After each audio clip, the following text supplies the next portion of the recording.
control. In 1971, as the Vietnam War was heading into its 16th year, uh, Congressman Robert Steele from Connecticut and Morgan Murphy from Illinois made a discovery that stunned the American public. While visiting the troops, they had learned they had over 15% of US soldiers stationed there were heroin addicts. Okay. Follow up research revealed that 35% of service members in Vietnam had tried heroin and as many as 20% were addicted. Okay. And the problem was even worse than they had initially thought. The discovery led to a flurry of activity in Washington, including the creation of a Special Action Office of Drug Abuse Prevention under President Nixon to promote prevention and rehabilitation and to track addicted service members when they returned home. Lee Robbins was one of the researchers in charge in a finding that completely upended the accepted beliefs about addiction. Robbins found that when soldiers who had been heroin users returned home, only 5% of them become addicted within a year, and thus 12% relapsed within 3 years. In other words, approximately 9 out of 10 soldiers who used heroin in Vietnam eliminated their addiction nearly overnight. This finding contradicted the prevailing view at the time, which considered heroin addiction to be a permanent and irreversible condition which considered heroin addiction to be permanent irreversible condition. Instead, Robin revealed that addiction could spontaneously spontaneously dissolve if there was a radical change in the environment. In Vietnam, soldiers spent all day surrounded by fields triggering heroin use. It was easy to access. They were engulfed by the constant stress of war. They built friendships with fellow soldiers who were also heroin users, and they were thousands of miles from home. One such soldier's movement to the United States slowly found himself in an environment devoid of those triggers. When the context changed, so did the habit. Compare this situation to that of a typical drug user. Someone becomes addicted at home or with friends, goes to a clinic to get clean, which is devoid of all environmental stimuli that prompt their habit, then return to their old neighborhood with all their previous cues that caused them to get addicted in the first place. It's no wonder that usually you see the number there are 90% of heroin users become re-addicted once they return home from rehab. The Vietnam studies can counter too many of cultural beliefs about bad habit because it challenges the conventional association of unhealthy behavior as a moral weakness. If you are overweight, a smoker, or an addict, you have been told your entire life then it is because you lack self-control, maybe even that you are a bad person. The idea that a little bit of discipline would solve all our problem is deeply embedded in our culture. Recent research, however, shows something different. When scientists analyze people who appear to have tremendous self-control, it turns out that individuals aren't all that and from those who are struggling. Instead, disciplined people are better at structuring their lives in a way that does not require heroic willpower and self-control. In other words, they spend less time in tempting situations but become a people the people the people with the best self-control are typically the ones who need to use it the least. It's easier to practice self-restraint when you don't have to use it very often. So yes, perseverance, grit, and willpower are essential to success. But the way to improve these qualities is not by wishing you were a more disciplined person, but by creating a more disciplined environment. This counterintuitive ideas makes even more sense once you understand what happens when a habit is formed in the brain. A habit that has been encoded in the mind is ready to be used whenever the relevant situation arises. When Patty Olwell, the therapist from Austin, says started smoking, she would often light up while riding horse with a friend. Eventually, she quit quit smoking and avoided it for years. For years, she had also stopped riding. Decades later, she hopped on the horse again and found herself craving a cigarette for the first time in forever. The cues were still internalized, she just hadn't been exposed to them in a long time.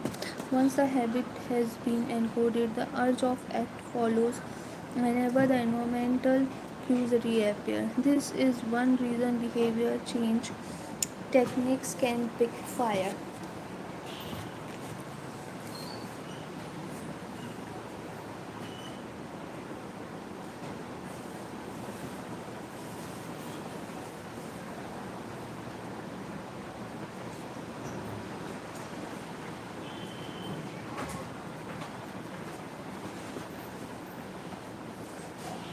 Shaming obese people with weight loss presentations can make them feel stressed, and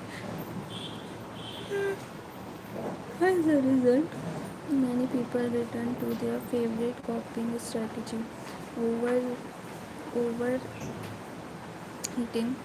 Showing pictures of blackened lungs to a smoker lead to higher level of and anxiety, anxiety,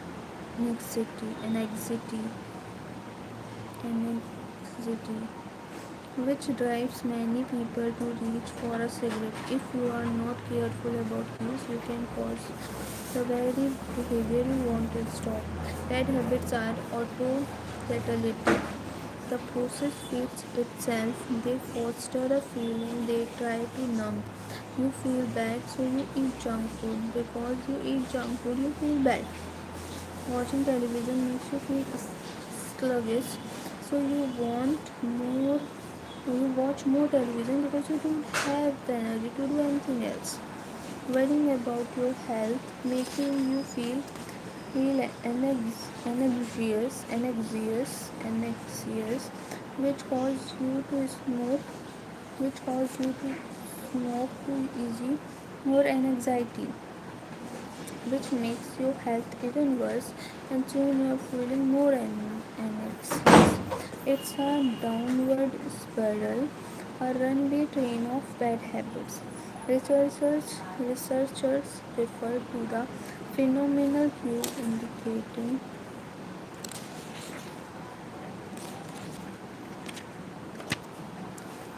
bad habit. Researchers refers to this phenomenon as cue-induced wanting, and external triggers causes a compulsive craving to repeat a bad habit.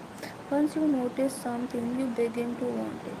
This process is happening all the time, often without us realizing it. Scientists have found that showing addicts a picture of cocaine for just 33 milliseconds stimulate the reward pathway in the brain and sparks desire desire this speed this speed speed this speed is too fast for the brain to conscious consciously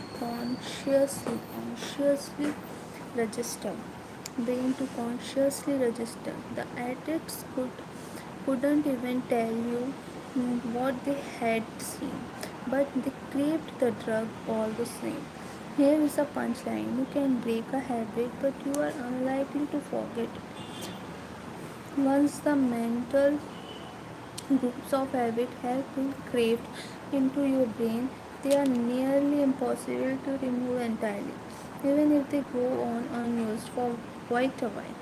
And that means for simply resisting template temptation is an ineffective strategy. It's hard to maintain a Zen attitude in a life filled with interruptions. It takes too much energy. In the short run, you can choose to overpower temptation. The long run, we become a product of environment that we live in.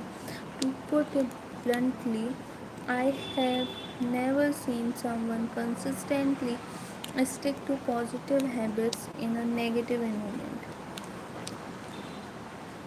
A more reliable approach is to cut bad habits off at the source. One of the most practical ways to eliminate a bad habit is to reduce exposure to the cue that causes. If you can't seem to get any work done, leave your phone in the other room for a few hours. If you are continually feeling like you are not enough, stop following social media account that trigger jealousy and envy. If you are wash, if you are wasting too much time watching television, move TV out of the bedroom. If you are spending too much money on electronics, quite reading reviews of the just take you. If you are playing too many video games, unplug the console and put it on the closet. It shows. The practice is an invention of the first law of evolution. Rather than make it obvious, you can make it invisible. I am surprised by how effective simple changes like these can be. Remove a single tool and the entire habit of impulse. Self-control is a short strategy of the long term. You may be able to resist temptation once or twice, but it's unlikely you can master the willpower to override your desire every time. Instead of summoning undying dose of willpower, whenever you want to do the right thing with energy, working better instead of optimizing your environment. This is the secret of self-control. Make the tools of your good habits obvious, including bad habits invisible.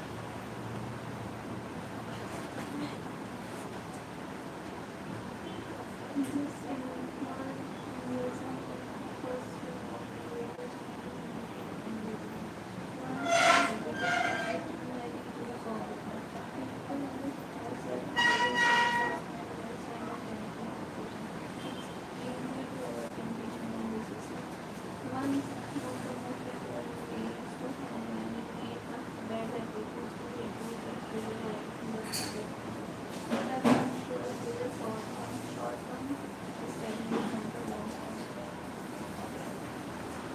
Throughout the habit is one line of bad habit is you wake up at morning 4:30 p.m. and you habit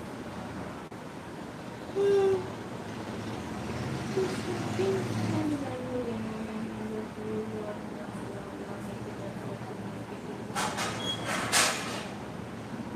सबका मिल हम मेरे को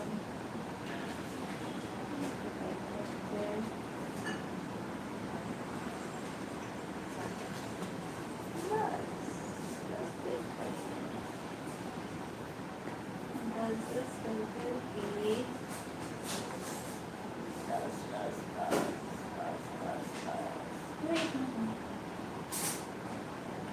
okay एक minute खत्म हो जाएगी अगर मैंने 10 पेज रोज पढ़े तो